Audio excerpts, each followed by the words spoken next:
你知唔知喺意大利最原始嘅肉醬意粉係冇番茄嘅？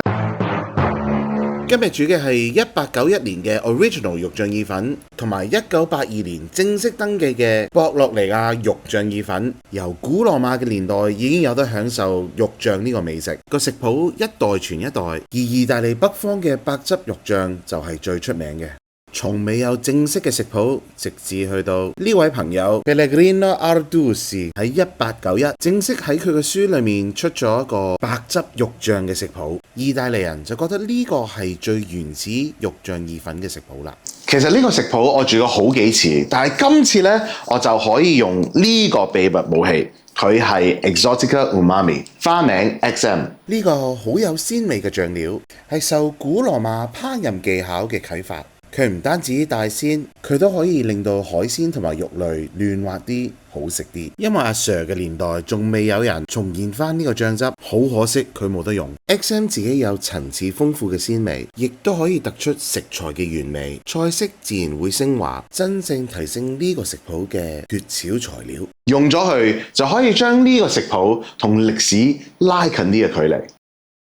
咁 original 個肉醬意粉咧，其實最搞笑嗰樣嘢咧，係佢係唔係用橄欖油去炒啲 sofrito？sofrito 係咩咧？其實係洋葱啊、西芹同埋紅蘿蔔。其實呢三樣嘢咧係做咗好多唔同嘅意粉嘅醬汁咧個 base 嚟嘅。北邊嘅意大利咧就比較有多啲牛啊，比較有多啲牛奶啦，所以其實佢係用牛油去炒咯。咁樣炒啲材料就可以吸收牛油嘅香味，用細火煎香啲材料，咁啲水分就可以慢慢滲出嚟。啲 sofrito 開始上色，你就可以加大少少火，跟住就會炒 pancetta。咁 pancetta 其實係意大利嘅煙肉啦。咁意大利煙肉啦 pancetta 其實係切得厚啲嘅。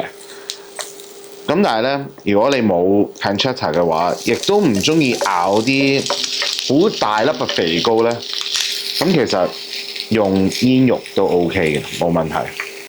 肉味非常香，非常香。原本嘅食譜咧係加牛仔肉嘅，咁但係咧，因為牛仔肉唔係咁常見啦，我今次就加咗啲冇乜脂肪嘅牛肉啦。而家就加啲 XM 入去啦。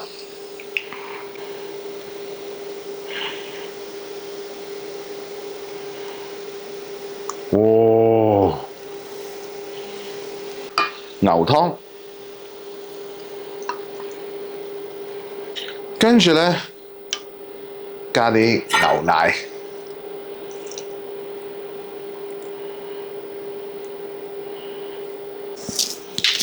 嗱，初頭咧我唔加咁多 XM 落去，因為咧我想啲 XM 咧係可以幫到啲肉咧係會一路煮嗰陣時咧係會吸收水分啦，同埋會軟滑啲嘅。嗰個 original 嘅肉醬意粉咧煮好咗之後咧，我先會再補翻少少 XM 落去咧，去 correct 翻個味道啦，令到嗰啲鮮味嗰啲 umami 嘅鮮味咧就出晒嚟。冚一冚蓋，俾你煮大概20分鐘度。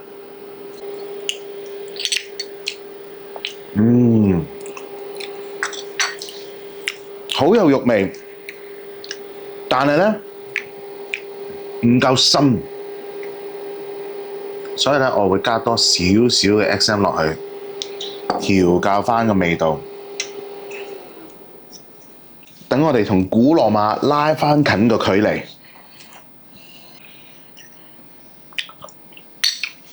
真係好味。即係嗰啲肉味咧係足夠啦，即係個 XM 嗰個味道咧係帶緊啲肉味出嚟啦。但係咧嗰個牛奶嗰個味道咧，因為我今次冇用忌廉啦，我用咗牛奶啦。咁所以嗰個牛奶嗰個味道咧係令到成件事係圓咗，即係 more rounded、more filling， 即係喺個口裏面咧厚啲，但係唔係厚得嚟咧係冇晒啲牛肉嘅味道咯。哇！非常非常好食。番茄喺15世紀先至由南美去到歐洲，原本佢哋當花咁樣擺，因為啲有錢人懷疑佢有毒。點解有錢人中毒，平民冇事呢？ 16世紀有錢人嘅刀刀叉叉、碗碗碟都係用錫合金做嘅。番茄入邊嘅酸性同錫合金裡面啲鉛做咗化學反應，就係因為咁就會中毒啦。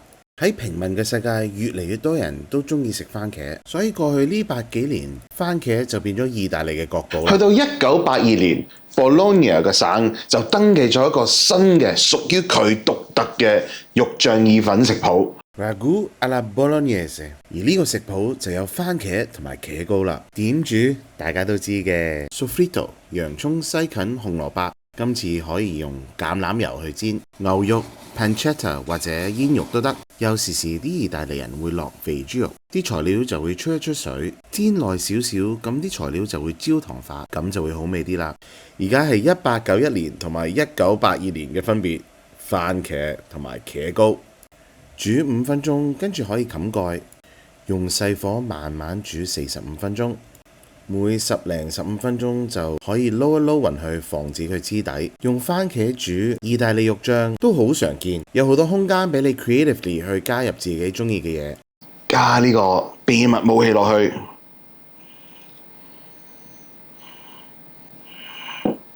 哇，好香！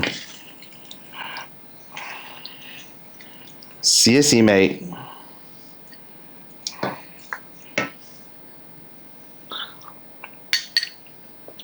哦，即刻提鮮咗，跟住個味道厚咗咯，冇咁薄咯，哇！